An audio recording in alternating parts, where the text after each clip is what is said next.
Welcome to another episode of the Private Practice Podcast. Yes, I'm in the car. Of course, I'm in the car. This is one of my very favorite places to be. Don't you just love driving? Or is it just me? I think, I have a lot of, I talk about masculine, feminine energy, and it underpins a lot of the work that I do or informs a lot of the work that I do. And one of the things about having dominant masculine energy is you want to be moving all the time, and it's like forward moving energy and things like that. And that's definitely me. Okay, I hope that you're having a really great week. And yeah, it's Friday. As you know, I don't work on Fridays. I have the day off.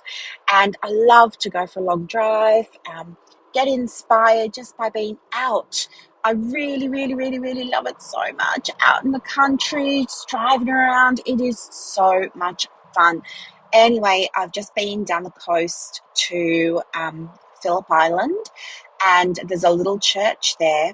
I am not religious. I have learned a lot about many different religions and faiths and, spirituality and stuff like that. But I've kind of like made my own thing, and it works for me. I feel like it's similar to in therapy, how when you're learning and you're studying, you're like, oh, this is CBT, oh, this is ACT, oh, this is, whatever it is, the thing that you're learning.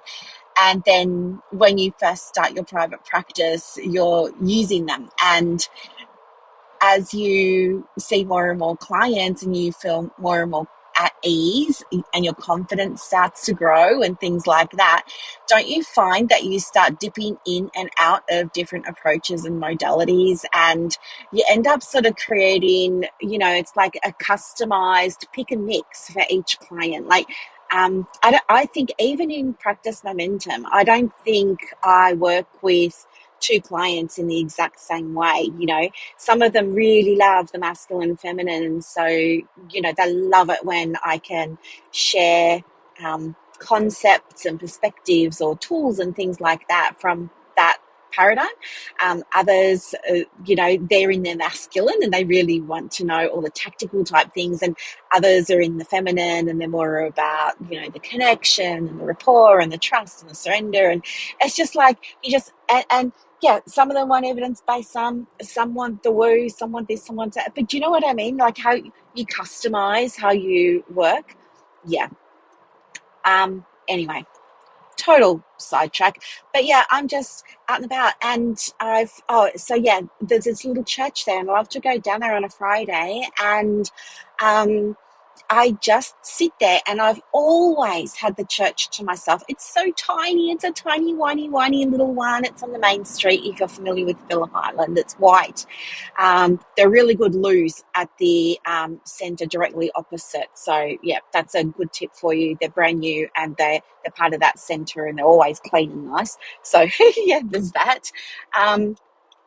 And I just go down there and basically I just sit. They've got like these little red, they're so cute, these little red sort of veloury chairs, and the light streams in and the stained glass, and I just sit there and I close my eyes and I put my arms facing the ceiling, because I understand that's like how you receive.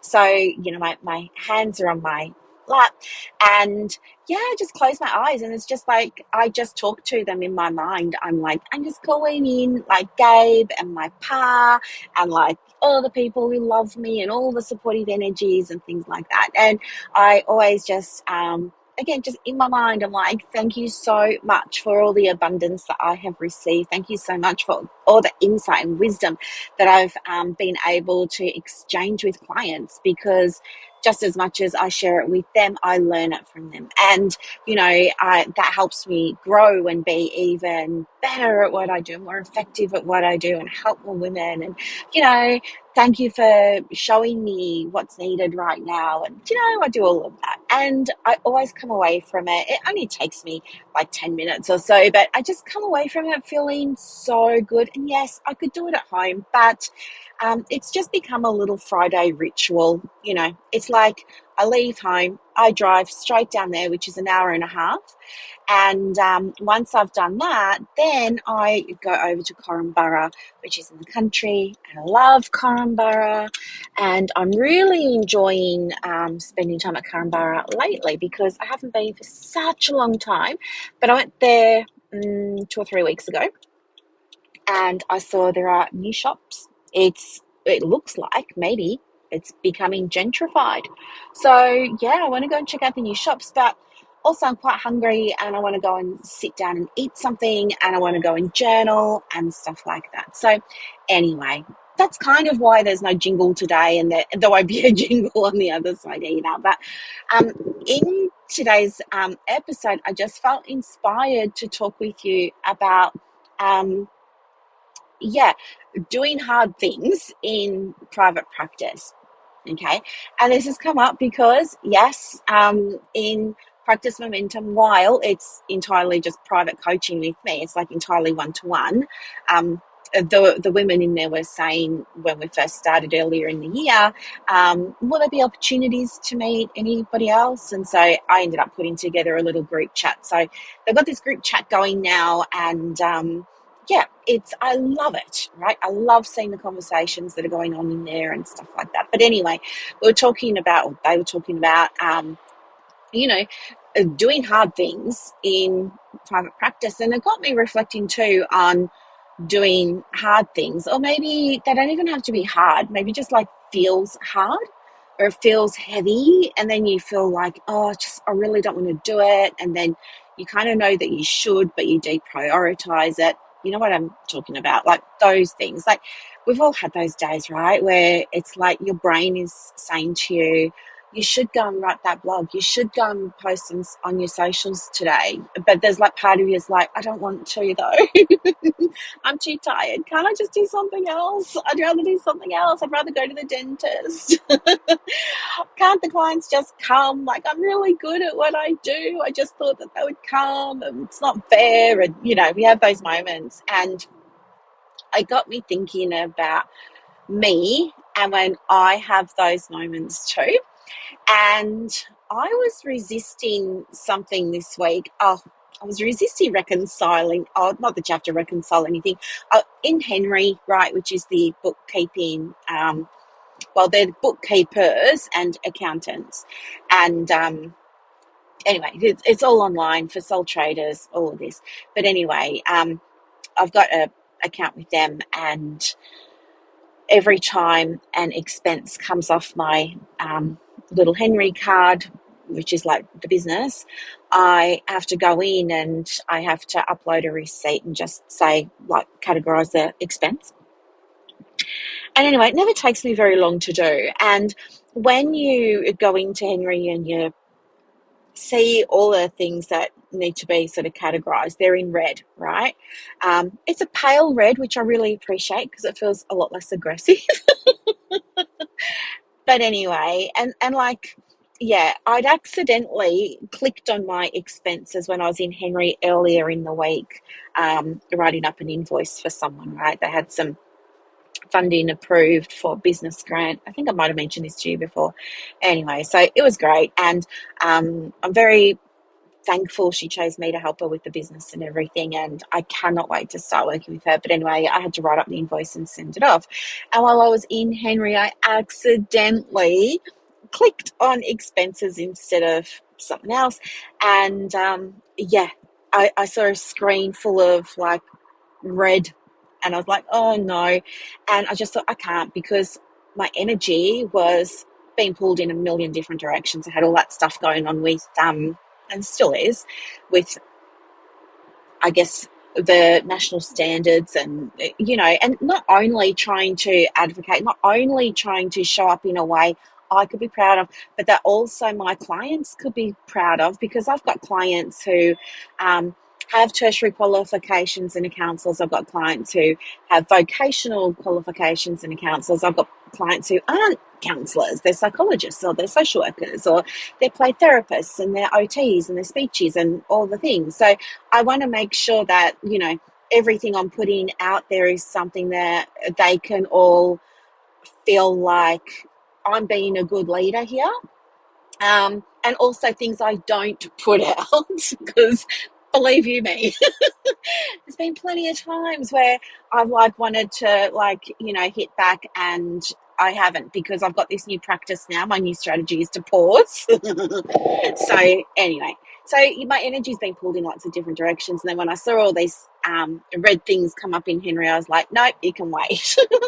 And then what happened was yesterday I was journaling. So I'm trying really hard to be more disciplined in terms of the journaling because it really does work for me in terms of unlocking my next steps. I know it doesn't work for everybody, but I've got a process and it just works for me. So I was like, I realized that when I was sitting down at my computer, I thought, oh my gosh, I haven't tracked the activities and the tasks that I've been doing in the business for the last 4 days on my 90-day tracker, right? Remember how, like, I set this goal for myself to, receive 100K in 90 days through the business and create a reliable process for doing that. And so the first step was to document everything that I'm doing day to day. And then after the 90 days, see where I'm at financially, share that with you. Then reflect on it and look at, okay, what worked, what didn't, what was happening with my time here, all that kind of stuff. Refine it, improve it, do it again for the next 90 days. So this is what's going on. I realized I hadn't tracked my activities for 4 days. So I was like, oh, yikes, I better do that. So I was like racking my brains thinking, Monday feels so long ago. What did I do on Monday? And I was like, oh, I had the call for the Diploma Counsellor Society, and that was really cool. And that went for, I don't know, 90 minutes or, 2 hours, however long it went for. And I thought, oh, yeah. And I spoke to somebody on Monday as well. Like somebody had a strategy call with me, and that went really well. And what else did I do on Monday? And then I was looking at my Google Calendar for prompts, and I was like, oh, what did I do? What did I do? And then I just started remembering, oh my gosh, like nearly this whole week has been spent putting out little fires everywhere with stuff that's been going on with the standards. Lots of emails from very concerned people that, of course, needed care and needed support and needed me to be present. So it was stuff that I wouldn't normally be doing, but it was there. And then, um, you know, commenting in online communities and things like that, and being tagged in a lot of things, and having to be discerning about what have I got the mental and emotional bandwidth to respond to, what's going to be helpful, what's not, and some people were just so not nice, really went down like personally attacking people and stuff, and then I was like, no, I'm out, I'm not doing that. And it's just a distraction from what's going on anyway. All this kind of stuff. Anyway, so I realized that, and it was actually really helpful to realize it because I saw that I hadn't been doing anything intentionally to grow my audience, and I hadn't been doing anything intentionally to hit this 100K revenue goal that I've got. And I've only got 30 days left, right? So that was a big wake-up call. And then thankfully my higher self stepped in, and she was like, yes and no. Like, in terms of not doing anything to build your audience, probably what's happened is, although you didn't create tasks, you didn't identify a task that you could do that would build the audience. It's kind of happened perhaps unintentionally that, people have found me as a result of how I've been showing up. And that's what I was telling you the other day about, like, you've got to stand for stuff. You've got to have a point of view. There are going to be people that leave your circle. That's okay. There are going to be people that come in. That's okay. It's flow. And that's what we want. We want stuff that flows. You've got to be okay with the outgoing water of the tide so that the new fresh water can be incoming, right? Anyway, so I was thankful that my higher self shared that with me, and I was like, yeah, you're probably right. But nonetheless, I haven't been doing anything to, let people know about momentum, for example, and stuff like that. And so I was like, gosh, I've really dropped the ball here, and yeah. And then I journaled because I reminded myself, instead of just sitting there feeling overwhelmed, staring at a screen of things that I hadn't done, or things were just absent from my list of things that I should have done, and feeling overwhelmed by the not knowing where to start. And it's like everything feels urgent. It's like everything is, as I was saying to you recently in a podcast episode, it's like, the Eisenhower matrix doesn't work for me because of that ADDC. Like, the Eisenhower matrix, it is like a, a box, a square, and it's got four squares in it, right? Imagine a addition sign in the middle, and the bottom left is low importance, low urgency, and then opposite that diagonal is high importance, high urgency, and you fill out the rest yourself, right? But anyway, I put everything in high urgency, high important, because that's how it feels. So anyway, to get out of the overwhelm, I reminded myself, hey, take a moment, get your journal. You're just going to journal on this. Ask yourself what the right next step is, what you need to do, get the answer, get the clarity. So that's what I did. I cleared space on my desk and I gave Buddy a toy so that he was nice and distracted. And I just wrote, just gave myself, some space to write. And within seconds of starting, I already knew what I needed to do. And one of the things was I needed to track my numbers, which is something I'm always telling the women in Momentum. I'm like, track your numbers, because we want to make data-driven decisions, right? I can't help them if I don't know what's going on. And, so I was like, okay, I've got to do that. So then anyway, I looked at all the things that came through for the journaling of the things that I needed to do. And then I was like, okay, I'm going to make myself a little list now. So I put them in a list and I just started ticking off the ones that were easiest to do first. And I noticed that the Henry stuff was like right down the bottom of my list. Like I really didn't want to do it. I did not want to do it. And so I procrastinated and I made sure I did everything else first. And then yesterday, I looked at my list and there was only one thing that wasn't ticked off. And um, yeah, if you've got ADD, you'll know what I mean when I say like you can't leave things unfinished, right? You just can't. It doesn't happen. You don't leave things unfinished. Well, I mean, you have ideas and maybe you start working on them, but that's a little bit different to what I'm talking about now, right? So anyway, I was like, fine, I'll just do it. And I went into Henry and I hadn't even logged in. You've got to use an authenticator app as part of their security. So you get like this different code every time you log in. And I was just like, this feels hard. I don't want to do it. And anyway, I clicked out and I just started mucking around in Canva, which is, I know, like, do you do that too? Like, it's just my default. I started mucking around in Canva and I was just deluding myself, thinking that I was going to spend time, like making some resources or something like that. I totally wasn't. I knew that I was avoiding doing the Henry stuff. And then, I thought to myself, okay, Buddy needs to have a break. He needs to go outside, have a run around. So I took him out. We had a little bit of a play outside. We came in, we had some lunch, and then we sat down and we watched some TV. I really enjoy watching The Office when I'm at work, just because like I can watch 10 or 15 minutes, lift my mood a little bit, get some clarity, get out of my own way a bit, turn it off. There's a TV in my study and a couch. Turn it off and then get back to work, right? So it's just a nice little break in the day. And anyway, I sat down and I saw my journal was there. And then I thought to myself, well, that was so helpful this morning when I was journaling. It was so helpful yesterday and the day before. Maybe I just need to journal on this. So I started journaling on why I was avoiding doing my Henry stuff.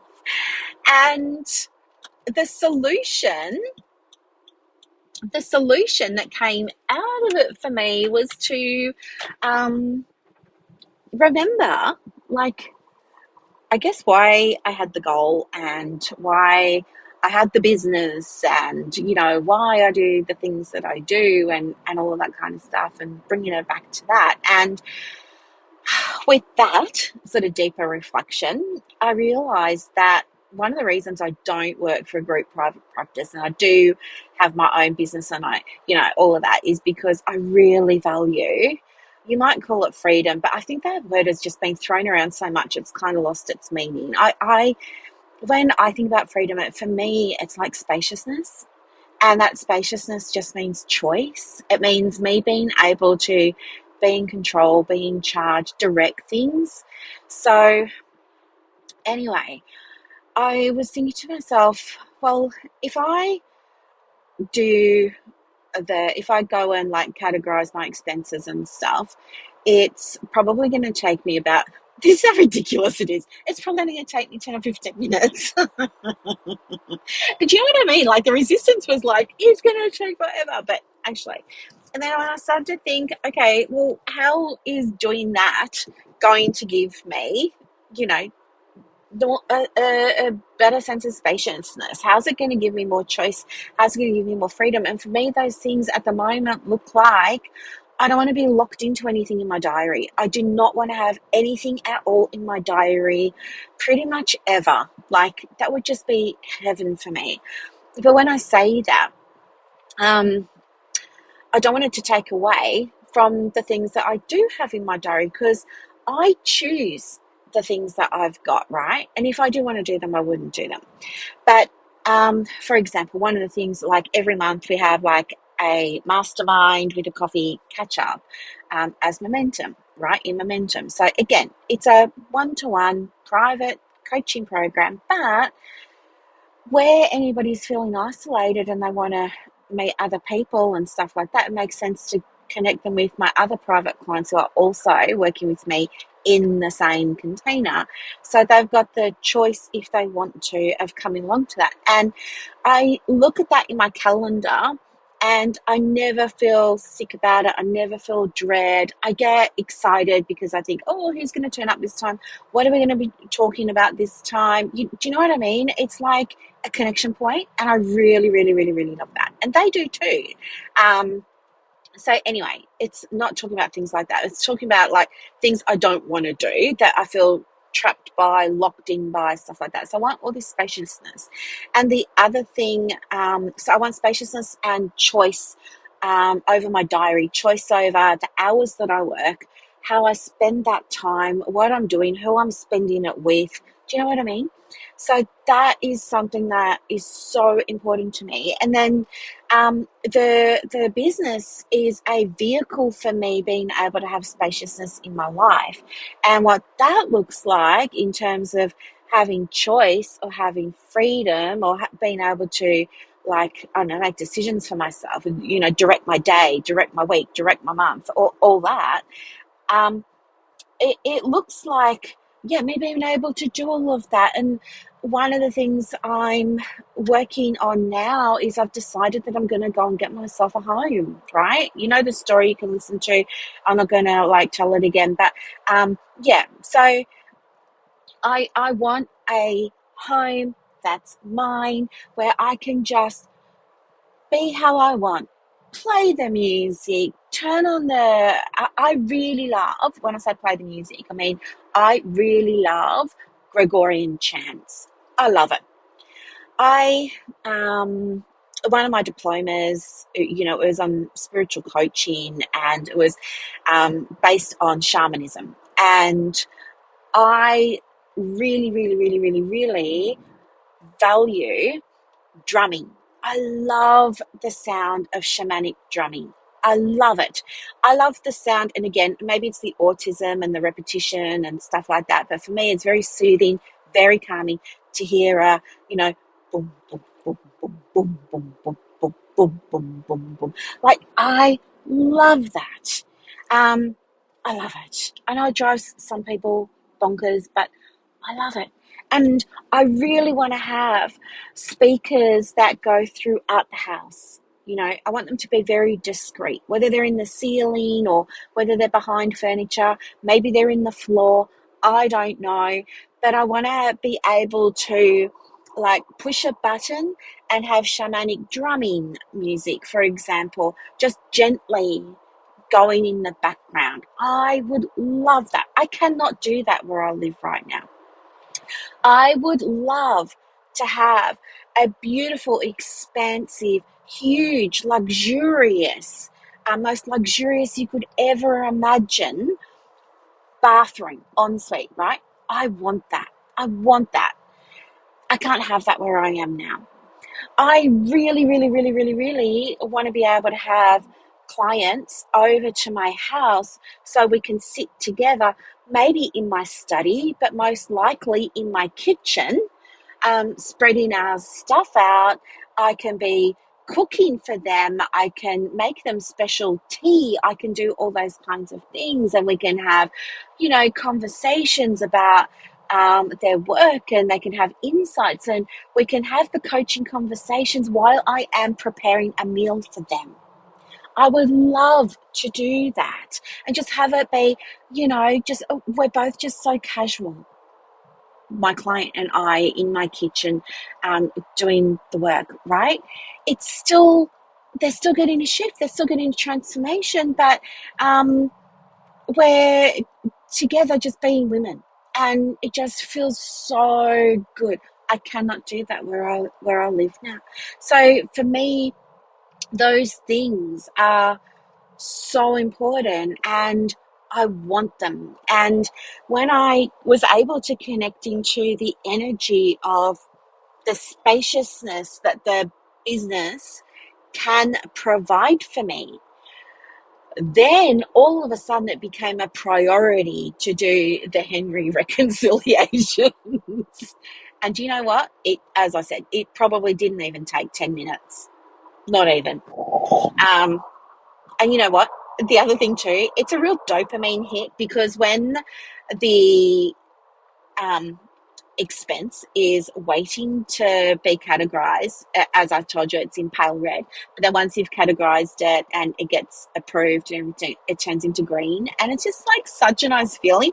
And as I was going through, so when when it's waiting, it's red. When it's approved, it's green. And when you've like submitted it for approval, it's like pale blue.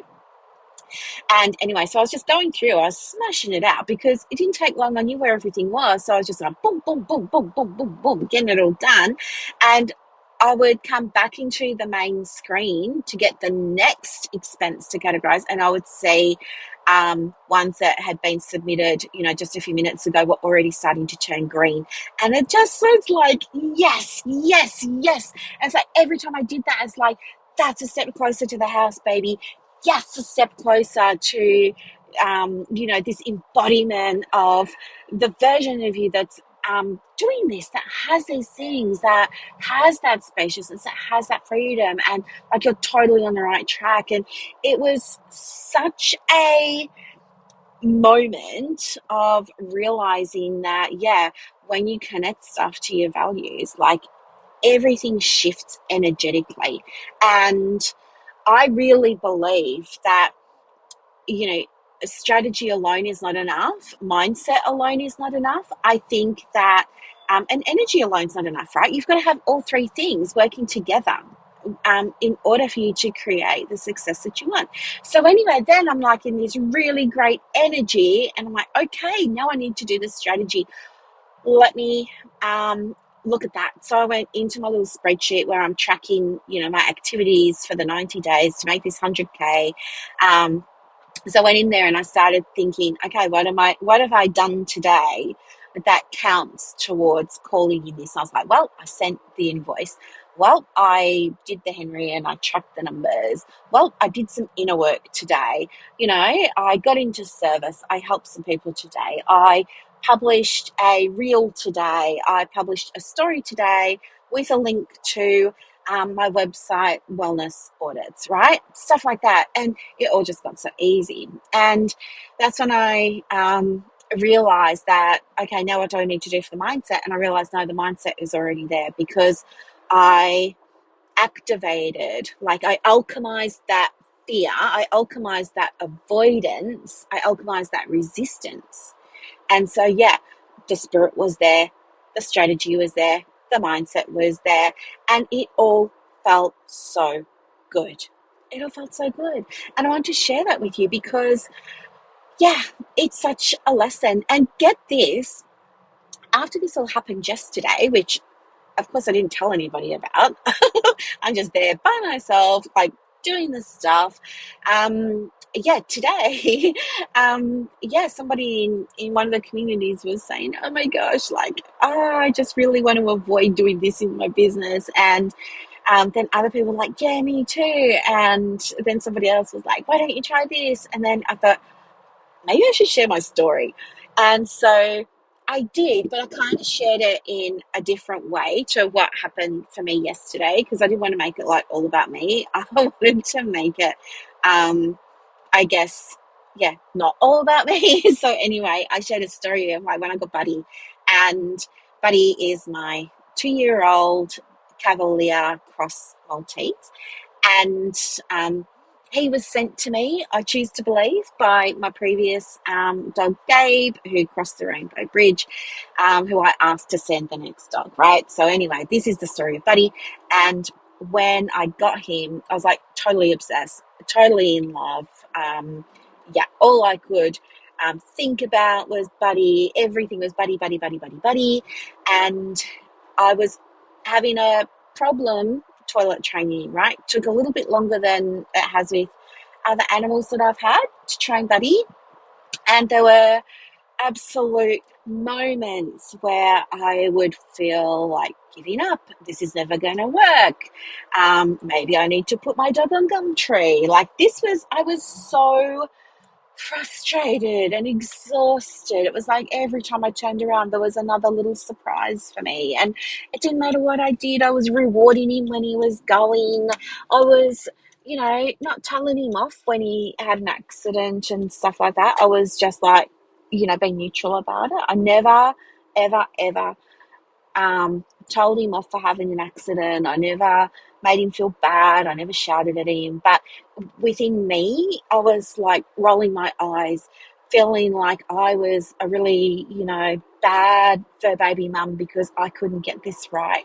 I was feeling like, how come, like I was in a Facebook community for new dog owners and stuff like that. And they were all like talking about how they toilet trained they potty trained their pup within 4 weeks and all this. And for me, it had been like 6 months. I was like, yeah, this is never going to happen for me. And I stopped asking for help because it was just every time I did, it was the same things, and the same advice was coming, and I would try and use the same advice, but it just never worked. And then it would make me feel bad about myself again, and all of this. And I remember one night, it had been just a hard day. It'd been a hard day with looking after my mum, who's aging parent, which is not great with her health. It's getting worse, not better, despite all the things. And I was exhausted. I was so exhausted. And I just fell into bed one night, and then I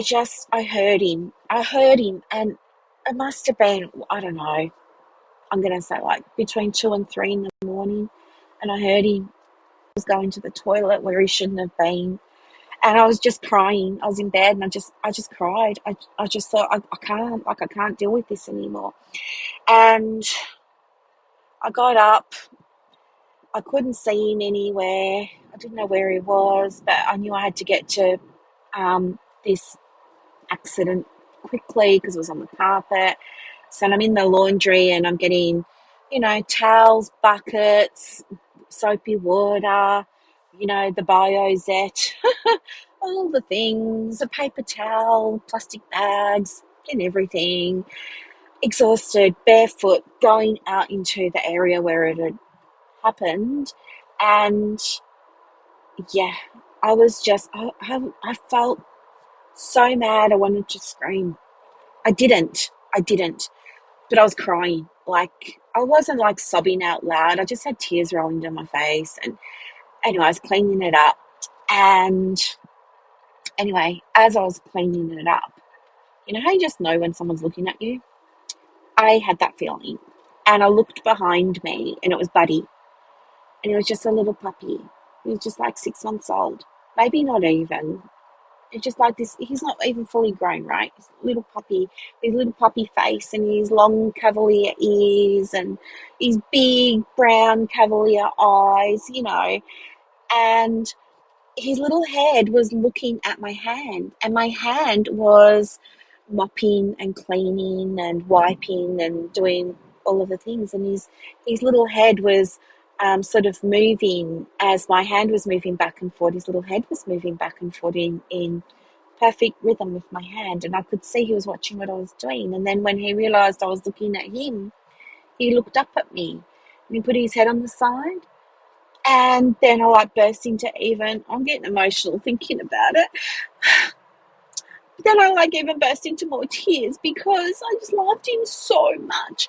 And then I pick him up and I just gave him the biggest hug and the biggest cuddle, and I'm just kissing him on the top of his little head, and I'm kissing, and I'm just telling him how much I love him, and I love him so much, and all of this, and anyway, I don't know how long we were doing that, but I was just like smothering this poor little dog with pats and kisses and love, and just like I couldn't love him anymore. And I had to put him down because I needed to finish, cleaning up. And when I went back to cleaning up, everything had changed, and I realized I am so okay with cleaning this up, because if I didn't have him, I wouldn't be cleaning this up, or vice versa. Like, I wouldn't be cleaning this up if I didn't have Buddy in my life. And it's so worth it to me to take 5 minutes out of my night to do this so that I can have Buddy in my life. And I just felt so thankful in that moment. I just felt so thankful. And so that's what I shared. That's what I shared with the people who were talking about it. And I said, so maybe it's not like really about not wanting to do this thing you got to do. Maybe it's about remembering, like, it's really cool that you're in a position where you even get to do it. Because think about how many women want to start a private practice, but they don't, because they get scared. They get scared that they don't know enough. They get scared it won't work out for them. They don't have support. They've got people telling them, it's probably better if you go and work for somebody else. They don't feel confident. There's no self-belief. They dream about it, but they never get around to taking that step. But you weren't like that. You took that step. You did that. And so, yeah, there's going to be times where you got to do stuff. Maybe it's like posting on your social. Maybe it's sending an email. Maybe it's writing the blog. Maybe it's writing the letter, the report, the returning the phone call, like whatever it is, this thing that you're resisting doing. Maybe it's actually really, really cool that you even get to do it, because think about all the other people out there who really want to more than anything else in the world, but for some reason there's something getting in the way of them having that. I hope that is all kind of in a very roundabout way making sense. But anyway, it's what worked for me, and so I wanted to share it with them. And then, of course, I wanted to share it with you. So anyway, there's going to be times in the business where you have to do hard stuff, and you got to figure out, or stuff that's not hard but you just don't want to do, so you just got to figure out, like, okay, what's going to be the easiest way for me to do this. And I have found, just in my 30 years of experience as a woman in private practice, as a woman business owner, as a therapist, former psychologist, retired now, business coach, supervisor, I can draw upon all of that knowledge, all of those years of wisdom, and I can tell you, hands down, the thing that gets you out of the stuckness is connecting with your values. That's it. It's connecting with your values. And once you've got that, then you make your plan. And yeah, it's a lot of what is discussed in the one-to-one work with some of the women in Momentum. It's about values. And a lot of the time too, it's so interesting because we'll talk about it and they think they know what the values are, and then when we've done the work, it's like, nope. It's like we have a default of been conditioned or programmed to know what to say to the question, like, what do you really value in your business? And it's like we all know that we have to say, helping people. um, but yeah, so when they realize that, oh, actually, sure, it's that, but maybe it's like other things as well, then, it's kind of like creates a domino effect. And then the next thing happens, the next thing happens, the next thing happens, the next thing unlocks, the next thing unlocks, the next thing unlocks. And then next thing you know, they're getting clients, or they're getting visibility, or the cash flow is improving, or the confidence is there now, or they're grounded now. And that being grounded unlocks something else. It's like all these beautiful, beautiful, beautiful, beautiful doors that just keep opening and opening and opening, and none of them are closing, less the ones that they're choosing to no longer be available for. It's so good. It's so, so, so, so good. I love it so much. I could tell you stories about what they're doing and, you know, all day long, because I speak to many of them each and every day. And it's just the best.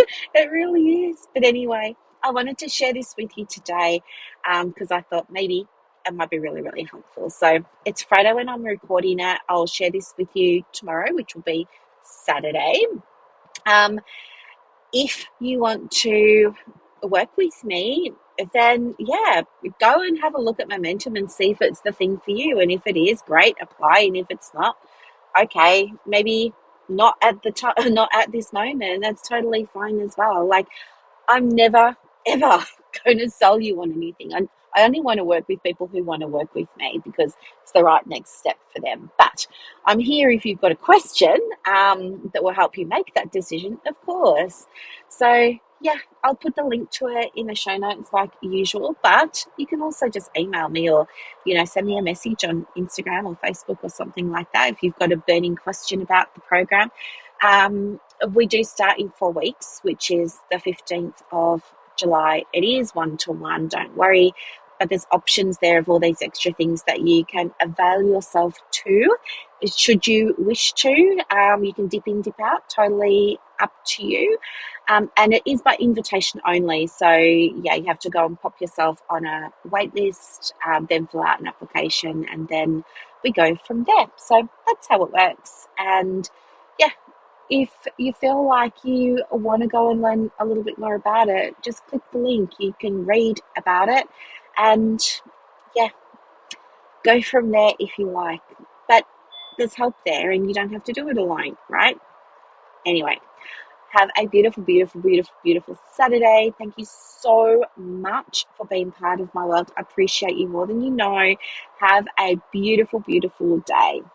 Bye.